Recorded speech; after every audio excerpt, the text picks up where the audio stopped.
Bonjour à tous. Du coup, là, l'idée, c'est de vous faire une analyse rapide de ce qui vous a été dit par les uns et les autres, donc Pierre, Samir et Arnaud.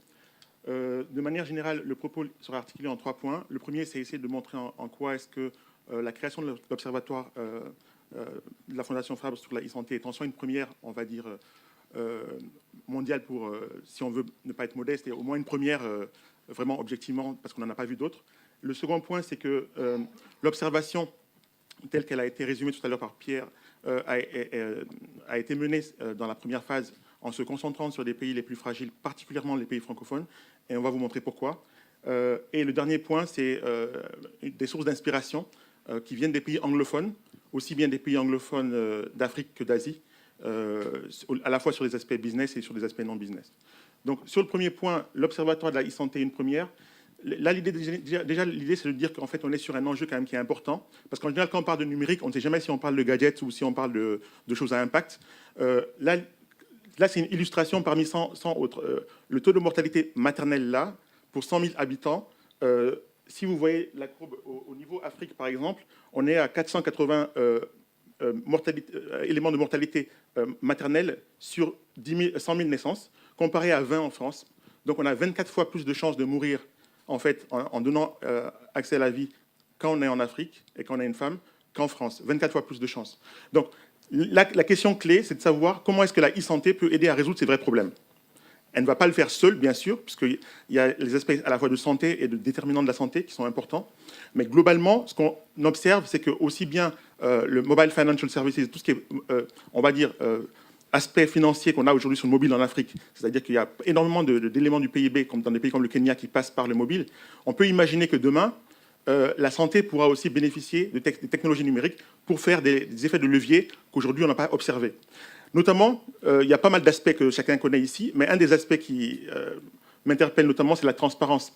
Pourquoi ? Parce qu'en fait, un des aspects les plus importants, et Samir l'a dit un peu tout à l'heure, c'est l'absence d'État ou la mauvaise gouvernance. C'est-à-dire qu'en fait, parfois, les ressources sont là, mais la corruption, etc., font que c'est extrêmement compliqué. Donc, arriver à mourir parce qu'on a été mal géré par des institutions. Donc, du coup, en Inde, par exemple, ils ont mis en place des start-up qui permettent à n'importe qui, sur son smartphone ou sur un simple mobile, de faire, en fait, on va dire, de la déclaration sur la qualité des soins reçus, sur la transparence au nom du personnel médical, etc., etc. Ce qui permet d'avoir une évaluation par les individus eux-mêmes de ce qui se passe et de contribuer à lutter contre les mauvais phénomènes. L'autre élément, et Béatrice en a parlé, Samir aussi, c'est le fait de dire qu'en fait, un des problèmes principaux qu'on a de manière générale dans le monde, mais particulièrement dans les pays du Sud, c'est l'accès à des données, particulièrement à des données fiables et actualisées.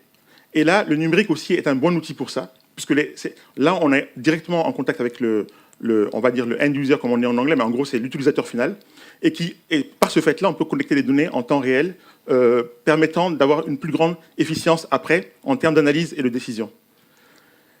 Là, le second point a vocation à montrer en quoi est-ce que l'observation qui a été menée sur la e-santé par la Fondation Fabre, dans un premier temps, et Béatrice et le reste des dirigeants de la Fondation vont pouvoir évaluer ce qui a déjà été fait et voir comment est-ce que cela pourrait être renforcé dans le futur. Cette évaluation a été centrée pour des raisons qu'a mentionné notamment M. le ministre Godefrin, sur le fait que la Fondation, un de ses enjeux, c'est d'aider les plus fragiles et d'avoir un aspect fort sur, on va dire, la santé publique. Donc la focalisation de l'observation a été portée sur les pays les plus fragiles. C'est pour ça qu'il y a des pays que vous ne voyez pas apparaître. On voit le Mali, le Sénégal, le Burkina Faso, et on ne voit pas la Zambie, on ne voit pas l'Afrique du Sud ou le Ghana. Mais c'est parce qu'il y a une focalisation qui a été faite sur des pays les plus fragiles. Et ça, je vais vous dire en quoi. En fait, si on regarde l'Afrique, c'est très difficile de faire des généralisations sur l'Afrique en disant l'Afrique ceci, l'Afrique cela. Pourquoi ? Il suffit d'observer, par exemple, les différences entre Afrique francophone et anglophone. L'Afrique anglophone a une population, on va dire, un peu plus de 2 fois, donc 2,8 fois supérieure à celle des pays francophones. Mais le PIB cumulé des pays anglophones d'Afrique est supérieur d'un facteur de 5,5 aux pays francophones. Donc déjà, de quoi on parle quand on compare les pays africains ? On a la puissance anglophone d'un côté et puis les pays francophones beaucoup plus fragiles de l'autre. Ensuite, quand on regarde l'indicateur de développement humain du PNUD, du Programme des Nations Unies pour le développement, l'IDH, les 6 pays les plus mal classés de l'indicateur, 5 des 6 pays sont en zone francophone. Donc c'est le Mali, le Tchad, la République démocratique du Congo, le Niger, le Burkina Faso. Donc on voit bien là que déjà, il faut s'interdire de faire des généralités quand on parle de l'Afrique. Et donc, du coup, quand on a procédé en fait à l'observation que vous a mentionné Pierre de Catel, cette observation a été focalisée sur ces pays-là. C'est pour ça qu'on a les données qu'on a, c'est-à-dire le fait qu'on voit le Mali, etc., le Sénégal, tous ces pays-là. C'est des pays fragiles. Et donc, c'est un choix de s'occuper d'abord de ces pays-là. D'abord parce que c'est les plus fragiles. Ensuite, ils sont plus proches au sens culture, institutions francophones. Deuxième élément, c'est que les innovations numériques sont aussi beaucoup plus importantes en zone anglophone. Une des remarques était de dire que la partie en Afrique, en fait, on est beaucoup plus social que en Asie, beaucoup plus business. C'est vrai pour l'Afrique francophone et c'est lié au premier choix, au choix de focaliser sur les plus fragiles. Parce qu'en fait, quand on regarde au niveau business, l'innovation qui est aujourd'hui la plus disruptive au niveau des smartphones, elle vient d'Afrique de l'Est, du Kenya, que chacun connaît, c'est M-Pesa.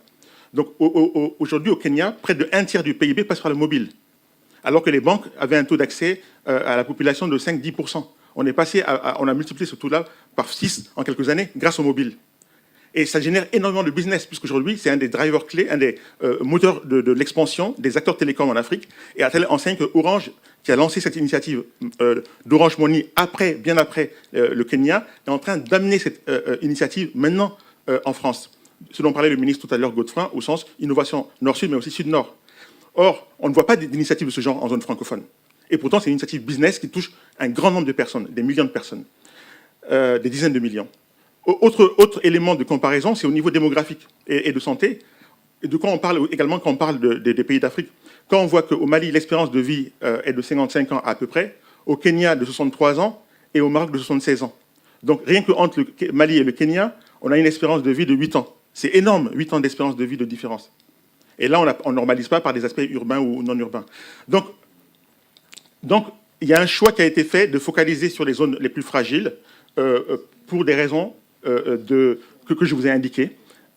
Et c'est pour ça que vous allez voir les chiffres tout de suite par rapport à ce choix de focaliser sur les pays les plus fragiles, prioritairement francophones. Là, ce sont les chiffres de synthèse de l'observation. Donc les chiffres que vous a montré tout à l'heure Pierre de Catel, c'est ces chiffres-là qui sont résumés ici. En fait, ce qu'on observe, c'est que 80% de l'observation, déjà, se situe en Afrique. Parce qu'on a dit tout à l'heure Sud et Asie et Afrique. Mais on a fait le choix de focaliser d'abord sur... Quand on dit de focaliser sur les plus fragiles, le premier graphique que je vous ai montré, où on voit la mortalité maternelle sur 100 000 naissances, montre bien qu'il y a quand même une différence importante entre l'Asie et l'Afrique aussi. Donc, il y a une priorité qui a été donnée à l'Afrique, et dans l'Afrique, une priorité donnée aux plus fragiles, c'est-à-dire l'Afrique francophone. Du coup, quand on voit le graphique, qu'est-ce qui se passe? On voit sur le camembert de droite que près de 80% des initiatives qui ont été observées par l'Observatoire de la santé de la Fondation Fabre sont en Afrique. 22% hors Afrique. Et dans ces 80%, on a 2/3 qui sont en zone francophone. Ensuite, deuxième point, c'est que quand on fait un zoom un peu plus régional en Afrique, on se rend compte que 2/3 des initiatives ont été focalisées sur l'Afrique de l'Ouest. Or, on sait que l'Afrique la plus dynamique, en fait, comme je l'ai dit tout à l'heure, c'est l'Afrique de l'Est, qui est la plus innovante, et la plus mature, la plus développée, c'est l'Afrique australe. Et ensuite, quand on parle d'Afrique du Nord, on a focalisé volontairement, là encore, sur les pays du Maghreb. Mais les pays du Maghreb, c'est qu'à peu près, si on somme la population de l'ensemble des pays du Maghreb, en agrégé, c'est à peu près 80 millions d'habitants, ce qui est égal à la population de l'Égypte seule. Donc, il y a eu un choix de focaliser, encore une fois, sur les plus fragiles, parce que le Maghreb, c'est 10% de ce qui a été retenu dans l'échantillon, parce qu'on a bien vu tout de suite que l'espérance de vie, qui est un indicateur parmi d'autres, entre le Maroc et le Mali, par exemple, on est à 76 ans versus 55 ans. Donc le Mali est bien plus fragile que le Maroc. Donc on met plus d'efforts sur le plus fragile, encore une fois. Dernier point, l'idée c'est de dire, bon, on a compris, on a fait un choix sur les plus fragiles, particulièrement francophones. Maintenant, en quoi est-ce que les autres, notamment anglophones, en Afrique et hors d'Afrique, peuvent apporter des éléments d'enseignement qui peuvent aider en fait au développement de la méthodologie et même du contenu de ce qui va être fait dans le futur par l'Observatoire. Là, ce qu'on observe, c'est que déjà, il y a peut-être une piste de partenariat avec les acteurs télécoms, parce que, en fait, comme l'ont illustré Samir et Arnaud tout à l'heure, les télécoms, c'est le secteur le plus dynamique en Afrique. Par exemple, le Nigeria, par exemple, qui est un des premiers producteurs de pétrole en Afrique, ben, il y a plus d'emplois au Nigeria liés à l'activité des télécoms qu'à l'activité du pétrole. Donc, on voit qu'une grosse partie de la manne fiscale des pays d'Afrique vient des télécoms, ainsi de suite. Donc, Mais par ailleurs, les acteurs des télécoms, là, qui sont réunis au niveau mondial dans un consortium qui s'appelle le GSMA, ont procédé en fait à la mise en place d'un observatoire, eux aussi, mais global, cette fois-ci, mondial, sur un seul sujet, celui qui les intéresse le plus, sur le mobile health, c'est-à-dire une fraction de la e-santé qui est sur la partie mobile.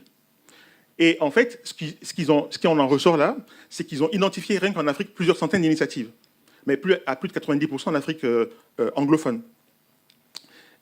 Et ensuite, ils ont développé un outil donc, qui s'appelle le MF Tracker, qui permet de visualiser ces éléments de recensement. Et ils ont mené des enquêtes pays permettant d'aller beaucoup plus loin.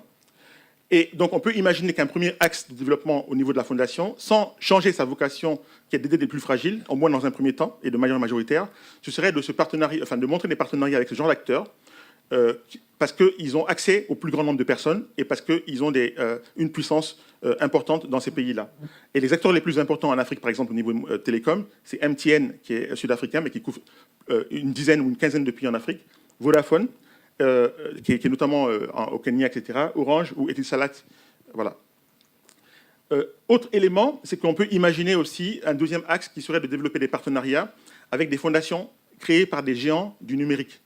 C'est-à-dire qu'en fait, les grands acteurs, tout à l'heure, Arnaud parlait de la Silicon Valley. En fait, à la Silicon Valley et de manière générale aux États-Unis, les personnes les plus riches sont en train de s'organiser pour pouvoir massivement aider le reste de la planète. Et du coup, notamment dans le monde numérique, ces initiatives-là sont venues du monde numérique. Là, en juin de cette année, Mark Zuckerberg, qui est donc fondateur de Facebook, à lui seul, il a décidé avec sa femme avec laquelle il a monté une fondation, la fondation Zuckerberg, de donner 24 millions de dollars à un seul projet au Nigeria. C'est le projet Andela. Donc, 24 millions de dollars à un seul projet. Autre exemple, c'est que la fondation Google, Google.org décide de donner 1% de son capital, 1% du temps de ses ingénieurs et 1% de son chiffre d'affaires à l'aide, en fait, au développement. Or, par exemple, là, en mars 2016, là, ils ont décidé de donner 1 million de dollars, plus du temps d'ingénieurs, à l'UNICEF pour aider à lutter contre Zika. Dernier exemple, la fondation Bill Gates, en janvier 2015, a donné en fait près de 700 000 dollars à un projet contre Ebola. Donc tout ça pour dire qu'il y a peut-être des ponts qui peuvent être imaginés entre la fondation par rapport à l'observation, la fondation Biafra pour la e-santé, qui a une légitimité sur la partie santé, qui a un réseau et une vocation à aider les plus fragiles, notamment en zone francophone, à s'appuyer sur en partie ces expériences-là et ces moyens-là, parce qu'on sait que maintenant, ils s'intéressent aussi au monde francophone, ces acteurs-là, puisque Google a ouvert à Dakar, etc. Et dernier exemple d'initiative peut-être à suivre, c'est au niveau en fait, des initiatives d'État, parce que même si les États dont on a parlé sont souvent fragiles, défaillants, en fait, dans des pays comme l'Inde, l'État fédéral indien, mais aussi les États fédérés, ont de vraies stratégies sur la e-santé. Par exemple, il y a un programme national pour la e-santé qui a été lancé par l'État fédéral de l'Inde en 2015. Et là, en 2016, ils viennent de lancer un programme fédéral appliqué au monde rural. Là, l'idée, c'est de toucher plus de 3 millions de femmes assez rapidement avec la fondation Grameen Foundation et Bill Gates Foundation. Donc, on a deux grands programmes. Un programme fédéral en Inde qui touche toute la population et un programme qui zoome sur le milieu rural. Parce qu'en Inde, même si on focalise beaucoup en ce moment au niveau médiatique sur l'émergence de l'Inde, comme tout à l'heure l'a montré Arnaud, l'Inde, quand même, c'est pas très différent de l'Afrique sur la partie rurale de l'Inde. C'est-à-dire qu'en fait, on a 300 millions de gens qui sont sortis de la misère, mais quand même, l'Inde, c'est 1,2 milliard de personnes, ou 1 milliard de personnes et quelques. Donc, on a quand même l'essentiel de la population qui est encore en situation de misère. Et il y a plus de 600 000 villages en Inde. Donc là, l'idée de ce programme, la Mobile Health Program in Rural India, c'est pour aider ces plus fragiles. Donc là, c'est aussi, comme l'Inde s'intéresse beaucoup à l'Afrique aussi en ce moment, notamment francophone, c'est aussi une occasion peut-être de s'intéresser à des ponts qui pourraient être créés sur différents aspects. Et ensuite, au sein de l'Inde, les États fédérés eux-mêmes mettent en place des stratégies de plus en plus. Là, c'est une illustration de ce qui est fait au sein de différents États, dont l'Andhra Pradesh, par exemple. Voilà, je vous espère ne pas avoir pris trop de temps. Je vous remercie.